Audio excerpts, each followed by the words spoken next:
اعوذ باللہ من الشیطان الرجیم بسم اللہ الرحمن الرحیم الحمد للہ رب العالمین والصلاة والسلام والتحیۃ والاکرام علی البشیر النذیر السراج المنیر حبیب الہ العالمین ابی القاسم محمد وعلی آلہ الطیبین الطاہرین واللعن الدائم علی اعدائہ مجمعین من الآن الی قیام یوم الدین اما بعد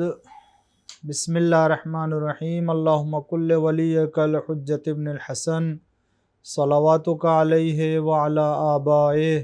فی هذه الساعة وفی کل ساعة ولیا وحافظا وقائدا وناصرا ودلیلا وعینا حتی تسکنہ عرضک طوعا وتمتعه فيها طویلا رب صل علی محمد وآل محمد وعجل فرجهم اما بعد فقد قال اللہ الحکیم فی قرآن الکریم وقولہ الحق بسم اللہ الرحمن الرحیم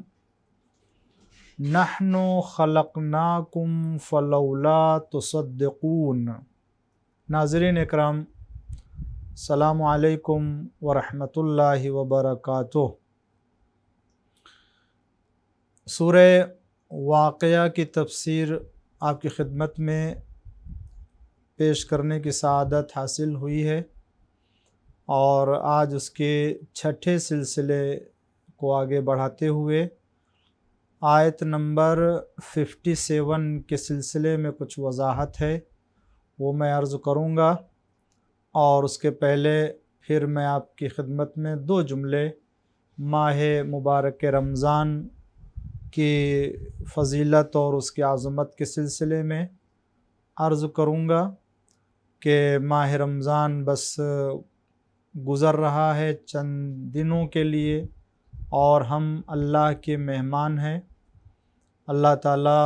ہمیں جس طریقے سے ان تمام دنوں میں بہترین عبادت کی توفیق عطا کی ہے، اللہ تعالی بقیہ دنوں میں اور ماہ رمضان کے بعد بھی اسی طریقے سے بہترین دعا، عبادت، استغفار، تلاوت قرآن کی توفیق عطا فرمائے، اور ہمارے تمام اعمال کو پروردگار قبول فرمائے اور گناہوں کو معاف فرمائے، اپنے آپ کو محفوظ رکھیں،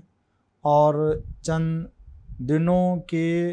عظمت اور منزلت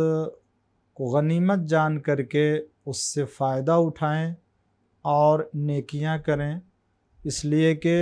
اللہ تعالیٰ اجر عطا کرنے والا ہے۔ ماہ رمضان کے روزوں کے اجر اللہ نے اپنے ذمہ لیا ہے،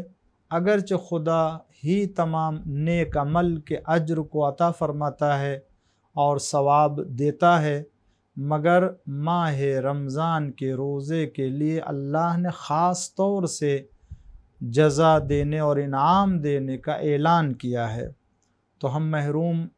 رہنے والوں میں سے نہ قرار پائیں، ہم سعادت مندوں میں سے قرار پائیں۔ ہم سب تلاوت قرآن سے اپنے ذہن کو اور اپنے نفس کو پاک و پاکیزہ قرار دیں،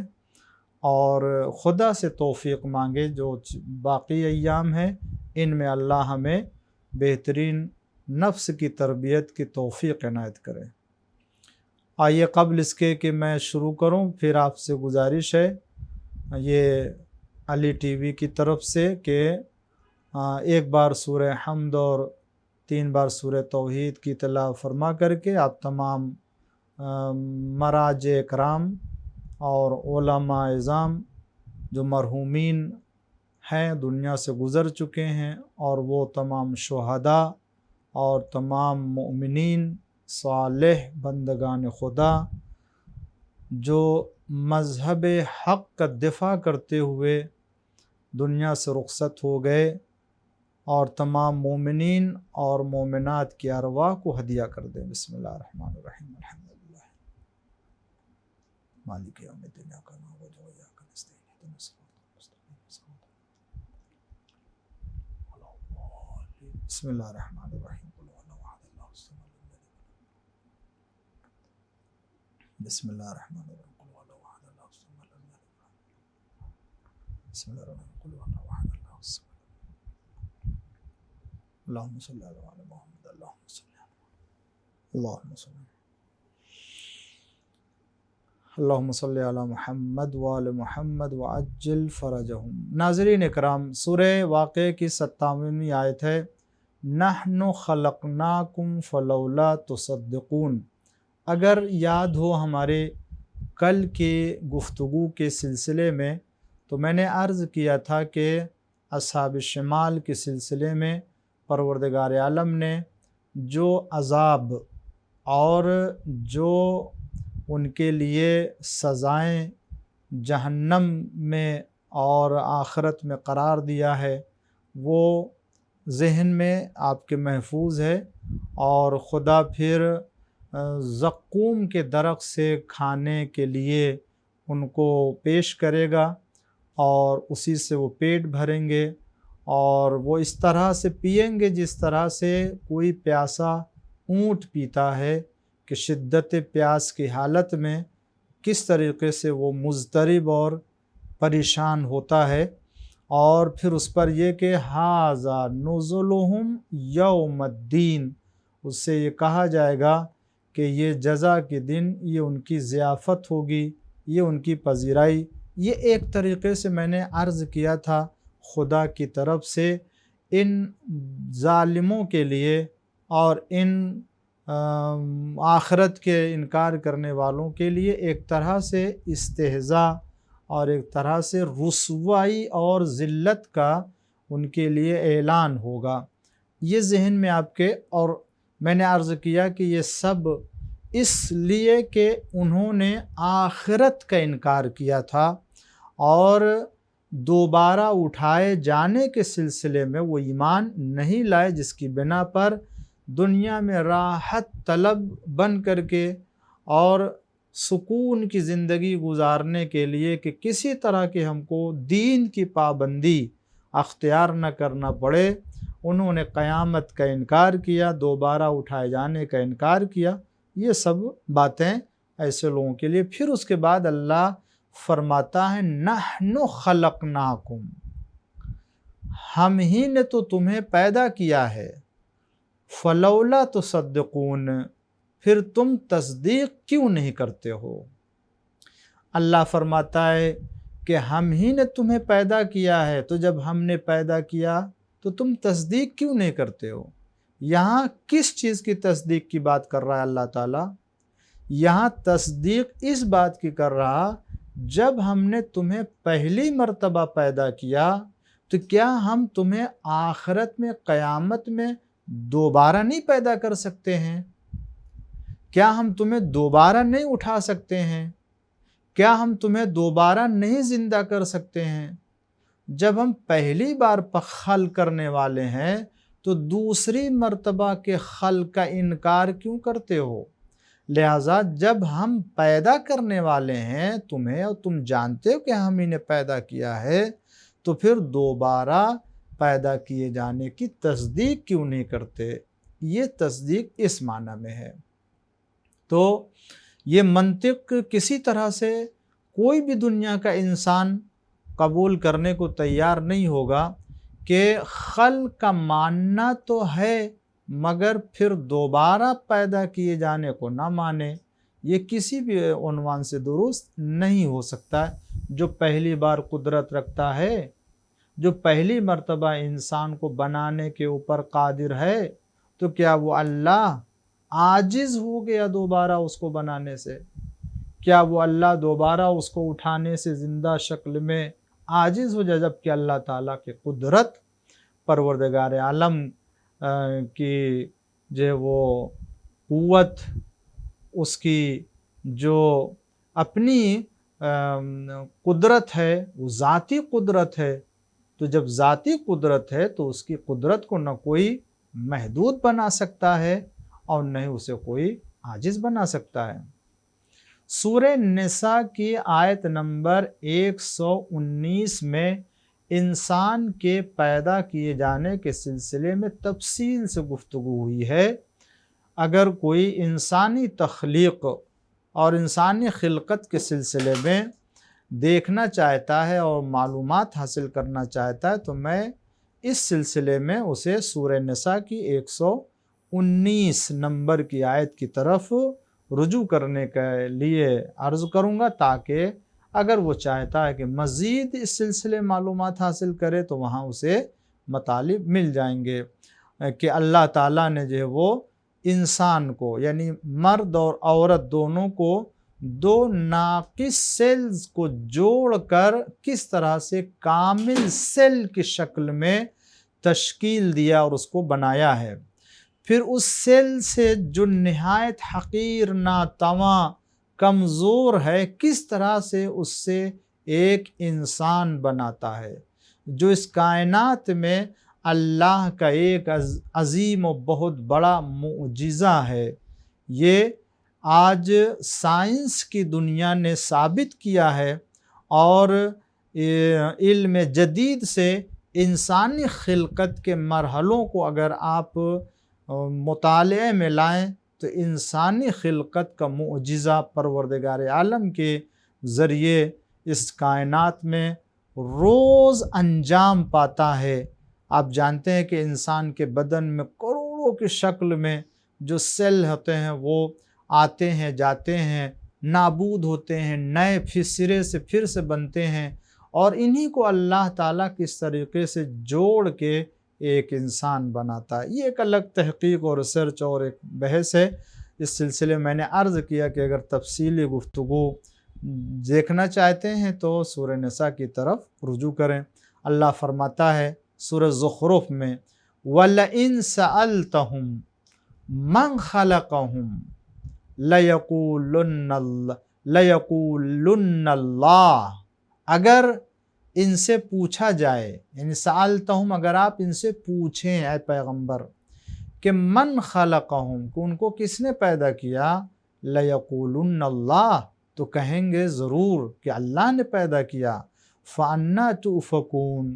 تو پھر کہاں الٹے تم چلے جا رہے ہو، یعنی پھر کیوں اللہ کا انکار کر رہے ہو،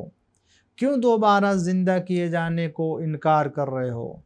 جب اللہ نے تمہیں پہلی بار پیدا کیا تو پھر کیا دوسری بار اس کو پیدا نہیں کر سکتا ہے؟ یہ اشارہ ہے آخرت کے انکار کرنے والوں کی طرف کہ کس طریقے سے ان کو اس بات سے قانع کیا جا سکتا ہے۔ اب اگر وہ اس بات کو بھی نہ مانے، یہ دلیل بھی وہ ان کے ذہن میں نہ آئے، تو پھر جو انسان کسی بات کو نہ ماننے کو طے کر چکا ہو تو اس کو کسی دلیل سے مطمئن نہیں کیا جا سکتا ہے۔ اس کے بعد 58 میں اللہ فرماتا ہے أَفَرَأَيْتُم مَّا تُمْنُونَ أَأَنْتُمْ تَخْلُقُونَهُ أَمْ نَحْنُ الْخَالِقُونَ۔ اس کے پہلے فرمایا اللہ نے کہ جب تمہیں اللہ نے پیدا کیا ہے تو پھر تصدیق کیوں نہیں کرتے؟ اب فرماتا ہے یہ تو بتاؤ کہ جس نطفے کو تم رحم میں ڈالتے ہو، کیا اس انسان کو تم بناتے ہو، ام نحن الخالقون، یا ہم پیدا کرنے والے، یا ہم بنانے والے ہیں؟ پروردگار عالم یہ اور ایک دوسری دلیل دے رہا ہے ان لوگوں کے لیے جو آخرت کا انکار کرتے ہیں، قیامت کو نہیں مانتے ہیں، کہ تم دنیا میں جو انسانی خلقت کے ظاہری مرحلے ہیں ان کو انجام دیتے ہو، اور یہ جو نطفہ رحم میں جاتا ہے اس کو تم رحم میں منتقل کر کے یہ سمجھتے ہو کہ یہ انسان کے پیدا کرنے والے یا خالق تم ہو گئے ہو۔ اگر انسان خالق ہے اور اللہ تعالیٰ نہیں ہے تو وہ انسان کے جو ان تمام مرحلوں سے گزرنے کے باوجود اور اس کے بعد وہ کوشش کرنے کے باوجود بھی وہ کسی ایک بھی انسان اور بچے کو جنم نہیں دے پاتا، تو یہ کس کی قدرت میں کمی ہے؟ یہ کون نہیں کر پا رہا ہے؟ یعنی اگر انسان قادر ہے اور انسان ہی سارے مرحلے کو انجام دے کے انسان کو وجود دیتا ہے، تو پھر آج دنیا اولاد سے محروم کیوں ہے؟ آج دنیا اولاد سے کیوں محروم ہے؟ وہ افراد کے جن کے ہاں بچے نہیں پیدا ہوتے، آخر وہ کیوں نہیں قدرت رکھتے اس بات کے اوپر کہ وہ جب چاہیں جتنے بچے چاہیں وہ پیدا کر لیں؟ جبکہ ہم دنیا میں دیکھ رہے ہیں کہ جن کو اللہ نے محروم رکھا وہ نہ جانے کتنا علاج کرتے ہیں، نہ جانے کون کون سی دوائیں، نہ جانے کون کون سی ترکیبیں لوگ جو ہے وہ ڈھونڈ رہے ہیں۔ اب تو جدید دور کی جو ہے وہ تحقیق بھی آ چکی ہے، اور اس سائنس کی دنیا نے اور زیادہ جو ہے وہ آگے انسان کو بڑھا دیا ہے کہ وہ نہ جانے کیسے کیسے جو ہے وہ بچوں کے پیدا کرنے کے مرحلوں کو جو ہے وہ انجام دے رہا ہے، مگر وہ نیچرل طریقہ کہ جس کے ذریعے سے اللہ نے انسان کو انسان بنایا اور انسان کے توسط سے ایک دوسرے انسان کو وجود عطا کرتا ہے، اس نارمل اور نیچرل طریقے سے انسان قدرت کیوں نہیں رکھتا ہے؟ اس کا مطلب یہ ہے کہ اس مرحلے میں انسان محدود قدرت رکھتا ہے کہ وہ جتنی قدرت اللہ نے اسے دی ہے اور جتنا اختیار اس کو انسان کو اللہ نے دیا ہے، بس اتنا ہی وہ انجام دے سکتا، اس کے آگے کے مرحلے کو انجام نہیں دے سکتا ہے۔ اس کے آگے کے مرحلے کا ذمہ دار اللہ ہے۔ اسی لیے خدا فرماتا ہے افرائیتم ما تمنون، یہ تو بتاؤ جو نطفہ تم رحم میں ڈالتے ہو، انتم تخلقونہ، چیلنج کے ساتھ اللہ فرماتا ہے کیا تم اس انسان کو پیدا کرتے ہو، تم بناتے ہو؟ ام نحن الخالقون، یا ہم اسے پیدا کرتے ہیں، ہم بناتے ہیں؟ یہ بہترین دلیل ہے اس بات کی کہ جب انسان کو اللہ نے خلق فرمایا اور اس خلق میں کسی طرح کے کوئی قدرت، کسی طاقت کا وہ محتاج نہیں رہا ہے، اور وہ اپنی قدرت سے خلق کر رہا ہے، کسی کو شریک نہیں قرار دے رہا ہے، تو دوسری بار اس انسان کو اگر پیدا کرنا چاہے تو بھی وہ پیدا کر سکتا ہے، اس میں کسی دوسری قدرت اور کسی دوسرے کا محتاج نہیں ہو سکتا ہے۔ یہاں پر جو عمل انجام دیا جاتا ہے یہ تو نسبت دی اللہ نے انسان کی طرف کہ تمہارا کام ہے، مگر پھر تمہارا کام اس کے بعد ختم ہو گیا، اس سے آگے کے مراحل میں سے کسی مرحلے میں تمہارا عمل دخل نہیں ہے۔ آگے صرف اللہ اپنے قدرت کاملہ سے اس ایک قطرے سے ایک انسان بناتا ہے۔ انتم تخلقون، کیا انسان کے خالق تم ہو یا ہم ہیں؟ اگر خالق ہم ہیں تو کیوں نہیں مانتے کہ ہم دوبارہ خلق کر سکتے ہیں اور دوبارہ تمہیں پیدا کر سکتے ہیں؟ قیامت کا انکار کرنے والوں کے پاس کوئی دلیل نہیں ہے،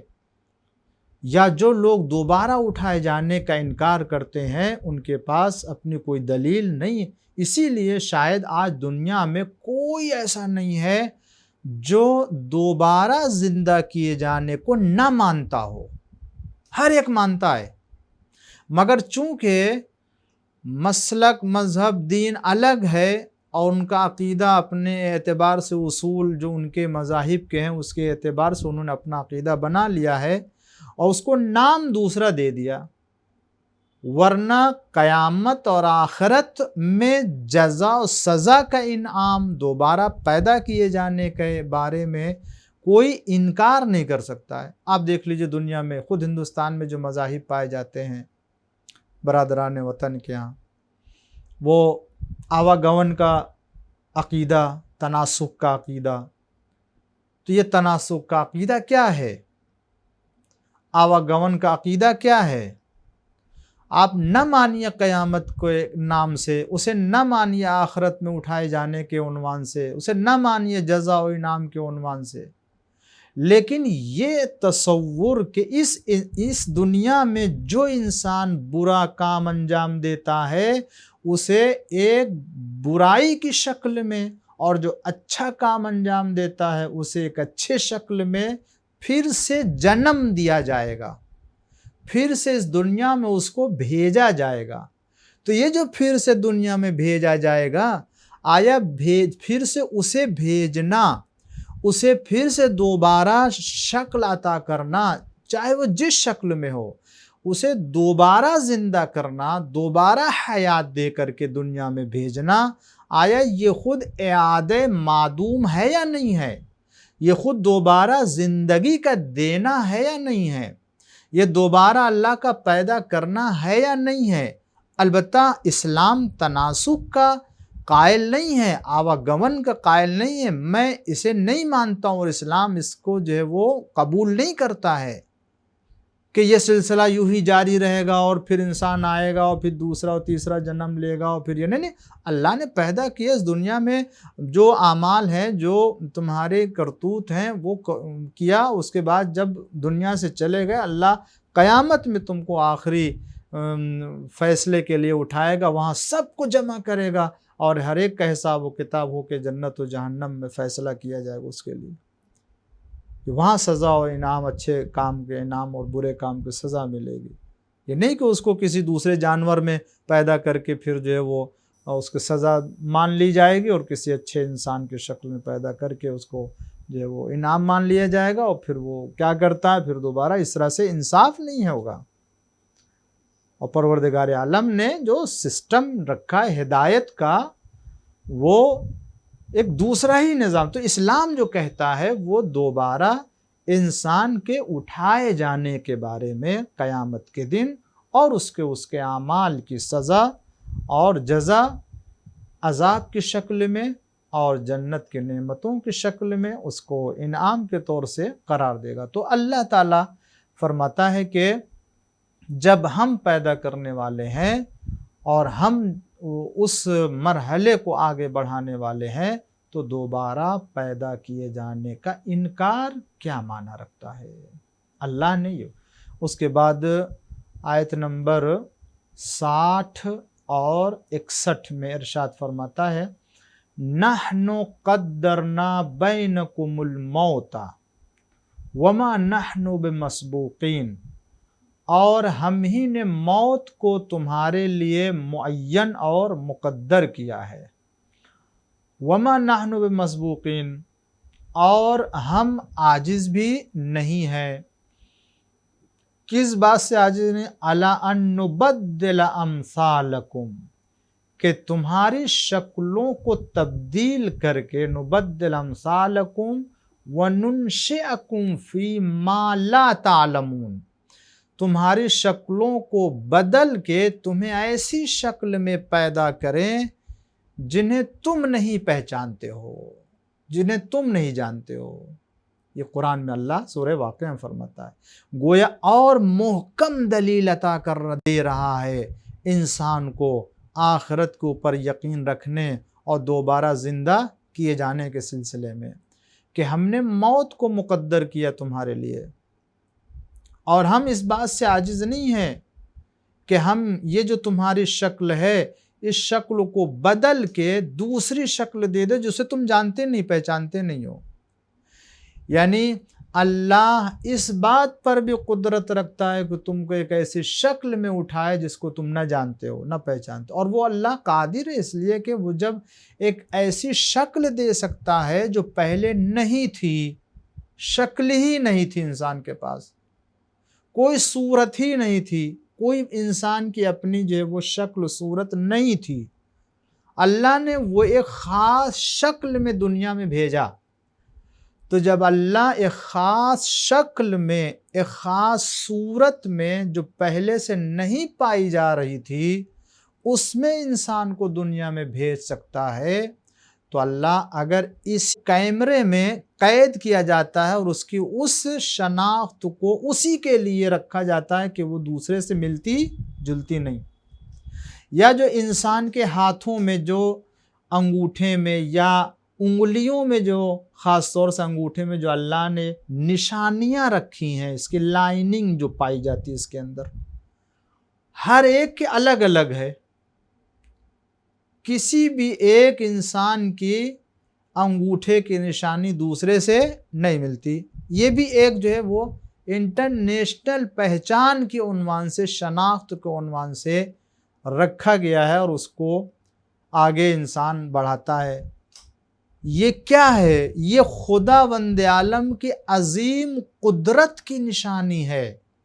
کہ اتنے انسانوں کو پیدا کر چکا اور پیدا کرنے والا اور پیدا کر رہا ہے، مگر آج تک اس نے کسی ایک انسان کی شناخت کو کسی دوسرے انسان کی شناخت سے ملنے نہیں دیا ہے. یہ عظیم قدرت پروردگار عالم کی. تو جو اللہ اتنی عظیم قدرت کا مظاہرہ کر سکتا ہے، تو کیا وہ انسان اسی نشانی کو، اسی شناخت کو مٹی میں مل جانے کے بعد، خاک میں ختم ہو جانے کے بعد دوبارہ اگر اسے حیات دینا چاہے تو کیا نہیں دے سکتا ہے؟ کیسی باتیں کر رہے ہو؟ کہاں جا رہے ہو؟ کدھر جا رہے ہو؟ کیا سوچ رہے ہو؟ کس دلیل سے آخرت کا انکار کر رہے ہو؟ قیامت کا انکار کر رہے ہو؟ اور جب ہمارے پاس کوئی دلیل نہیں ہے آخرت کے انکار کرنے کی، اور ہمارے پاس کوئی محکم دلیل نہیں ہے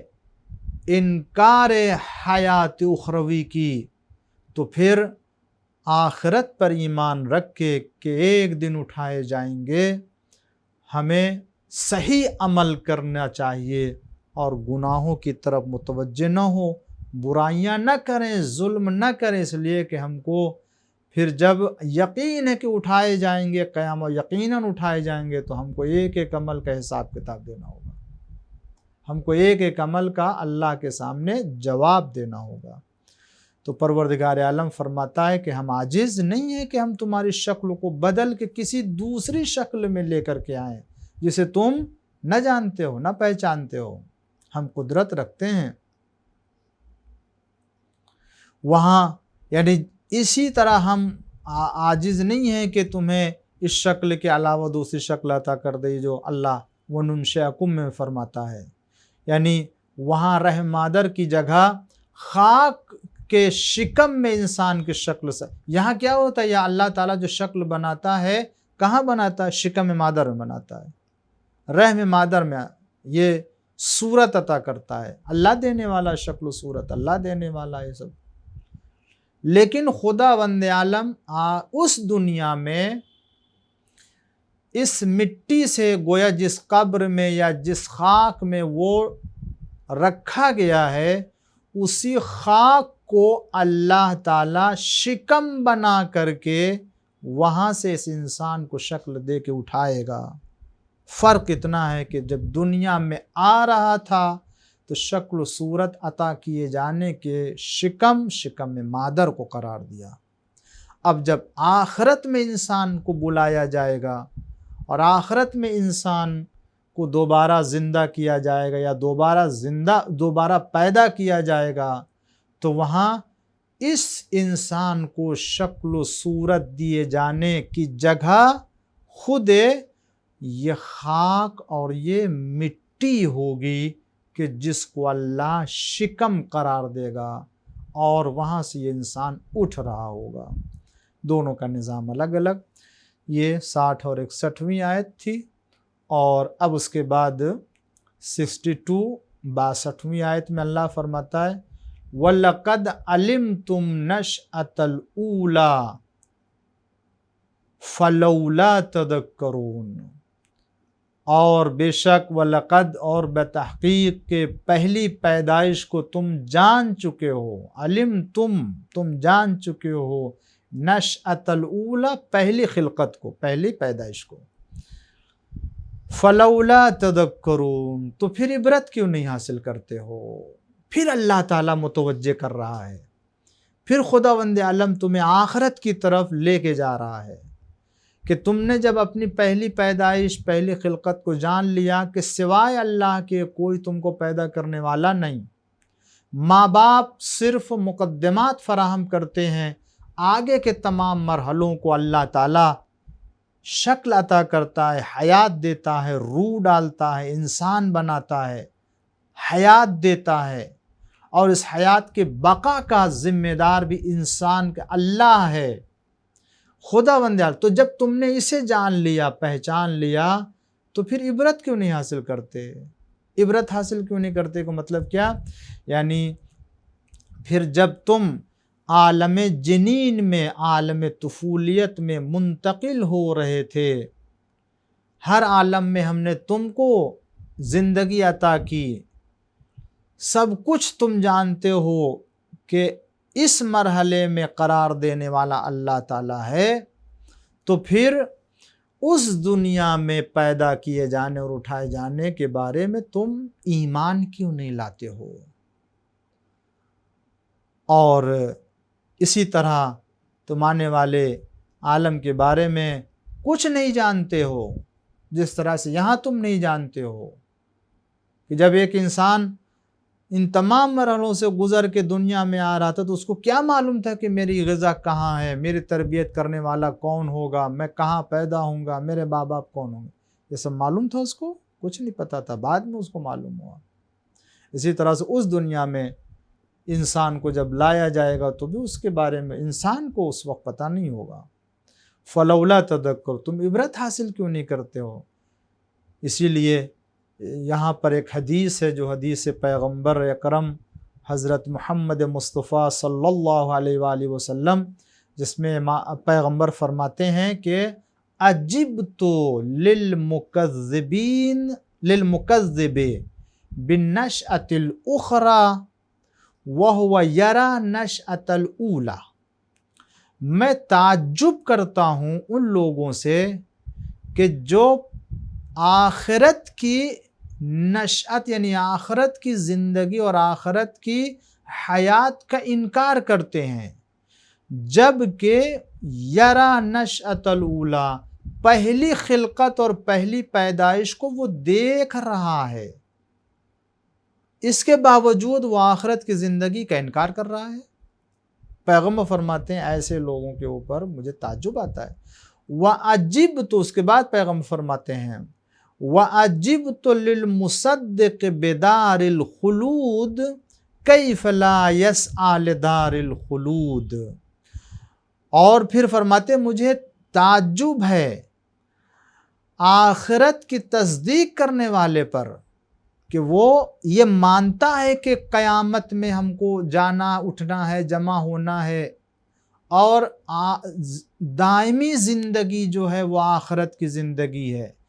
ایسے انسان سے تعجب ہوتا ہے جو آخرت پر ایمان رکھتا ہے مگر آخرت کی زندگی کے لیے کوشش نہیں کرتا، آخرت کی زندگی کے لیے عمل صالح نہیں بجا لاتا، لا یسعی لدار الخلود، دائمی گھر کے سلسلے میں کوشش نہیں کرتا۔ اس کے بعد پیغمبر فرماتے ہیں وَعَجِبْتُ لِلْمُخْتَالِ الْفُخُورِ وَقَدْ خُلِقَ مِن نُطْفَةٍ ثُمَّ يَعُودُ جِيفَةً، اور پھر مجھے تعجب ہے ایسے انسان پر جو فخر و مباحات کرتا ہے، جو غرور کرتا ہے، مگر وہ ایک نطفے سے خلق ہوا ہے پھر مردار بن جانے والا ہے۔ یعنی غرور کس بات پر ہے؟ تین طرح کا تعجب اللہ کے رسول نے انسانوں سے ہونے کا اعلان کیا کہ اپنی پہلی پیدائش کو دیکھنے کے باوجود آخرت کا انکار کر رہا ہے، ایک۔ دوسرے ایسے انسان کے جو آخرت پر ایمان رکھتا ہے، آخرت کے بارے میں جانتا ہے، سب کچھ قبول کرتا ہے مگر آخرت کی تیاری نہیں کرتا ہے، دو۔ اور تیسرا وہ انسان کے جو اس دنیا میں انسان آنے کے بعد غرور کرتا ہے، اکڑتا ہے، فخر و مباحات کرتا ہے، مگر آخر اس کا اصلیت اس کی کیا ہے؟ اگر وہ اپنے آپ پر نظر کرے تو وہ ایک نطفے سے زیادہ نہیں ہے، ایک قطرہ نطفہ تھا کہ جس کو اللہ نے اس شکل میں عطا کر دیا، اسے بنا دیا ہے، اور آخر میں پھر یہ ایک مردار ہو جانے والا ہے، ایک میت، ایک مردار جیسے مرا ہوا انسان جسے کہتے ہیں، مردار بن جانے والا ہے۔ مردار کہتے ہیں نجس کو، کہ جس طریقے سے نجس ہو جاتا ہے ایک مرنے والا انسان، بھی اسی طریقے سے مرنے کے بعد نجس ہو جاتا ہے، کہ جب تک اسے غسل نہیں دیا جائے گا اتنا نجس ہے کہ اگر غسل نہیں دیا ہے تو اگر کوئی پاک انسان بھی اسے چھوئے گا تو وہ بھی غسل کرے گا، جب تک غسل مس میت نہیں کرے گا وہ پاک نہیں ہوگا۔ اس انسان کی حقیقت کی طرف پیغمبر اسلام صلی اللہ علیہ وآلہ وسلم نے اشارہ فرمایا کہ دیکھو اس انسان کی حقیقت کیا ہے۔ ابتدا اس کی ایک نطفہ جو نجس، وہ بھی نجس، جس کو اللہ نے بدل کے انسان بنا دیا، اور اس کے بعد ساری زندگی دنیا میں گزارا، اور اس کے بعد پھر آخر میں خود ایک ایسا مردار بن جانے والا ہے، ایک ایسی صورت میں آ جانے والا ہے کہ اگر کوئی پاک انسان بھی ہاتھ لگاتا ہے تو نجس ہو جاتا ہے۔